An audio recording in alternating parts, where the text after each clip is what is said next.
Journey to Arunachala. On August 29th, while working on a grammar assignment, Venkatraman suddenly realized the futility of it all, pushed the papers away, and sitting cross-legged, entered into deep meditation.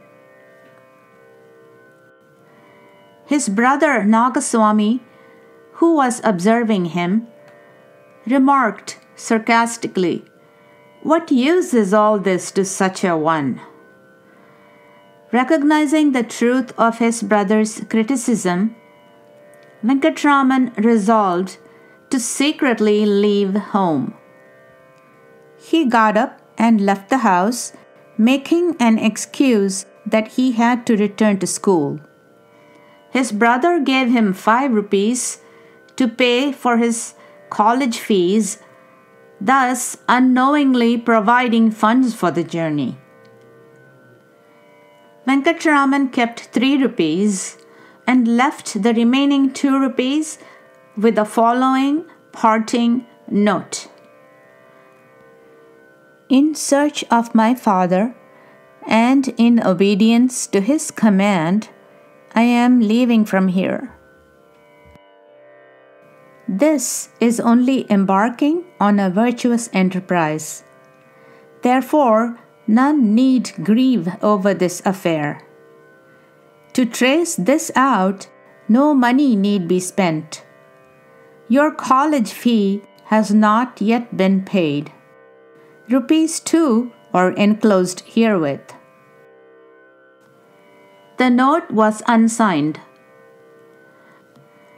Providence was guiding Venkatraman as he journeyed to Arunachala, for although he arrived late at the station, the train was also late. He bought a ticket to Tindivanam, which seemed to be the nearest place to Tiruvannamalai, based on an old atlas. An old Maulvi in his compartment noticed the Brahmin youth seated by his side in deep contemplation. The Maulvi engaged him in conversation and informed him that there was a newly opened line to Tiruvannamalai from Viluppuram. At about 3 in the morning, the train arrived at Viluppuram. Deciding to walk the rest of the way, Venkatraman wandered into town, looking for the road to Tiruvannamalai. He was feeling hungry and went to a hotel where he was asked to wait until midday for his meal.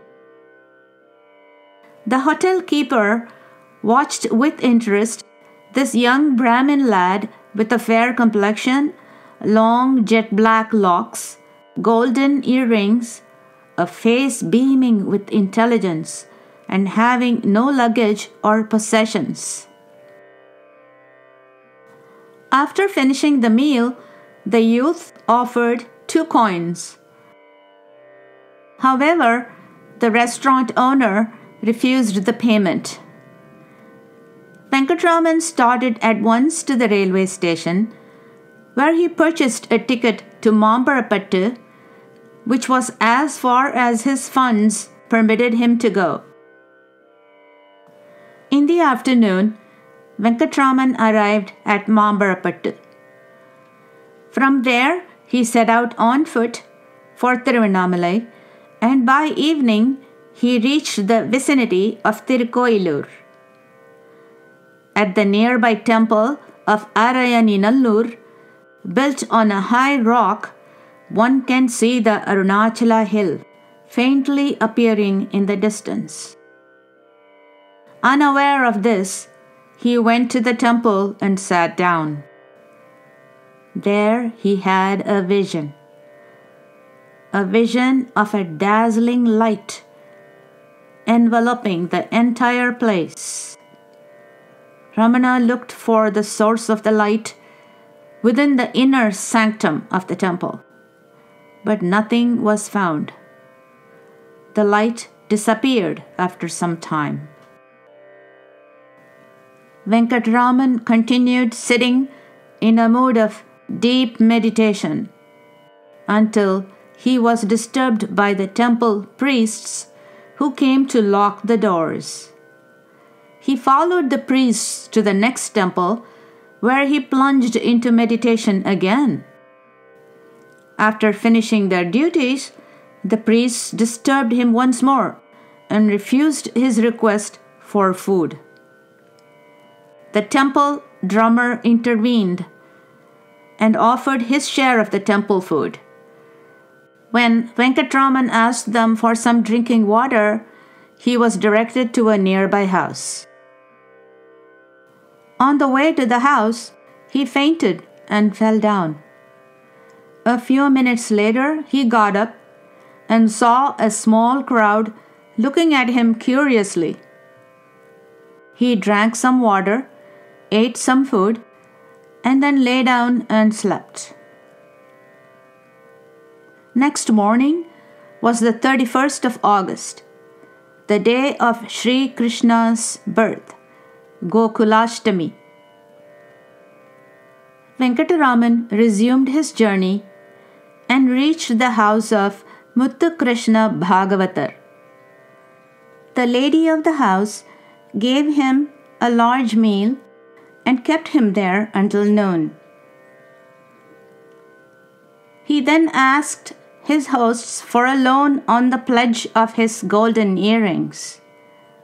The loan was willingly given, along with a package of sweets prepared for Sri Krishna. Finding that there was no train until the next morning, he spent the night at the station. It was the morning of September 1st, 1896, 3 days after leaving home, that Venkataraman arrived at Tiruvannamalai station. With quick steps, his heart throbbing with joy, he hastened straight to the great temple. In mute sign of welcome, the gates of the 3 high compound walls and all the doors, even that of the inner shrine, stood open. There was no one else inside. So he entered the inner shrine alone and stood overcome before his father Arunachala. I have come at your call, Lord. Accept me and do with me as you will.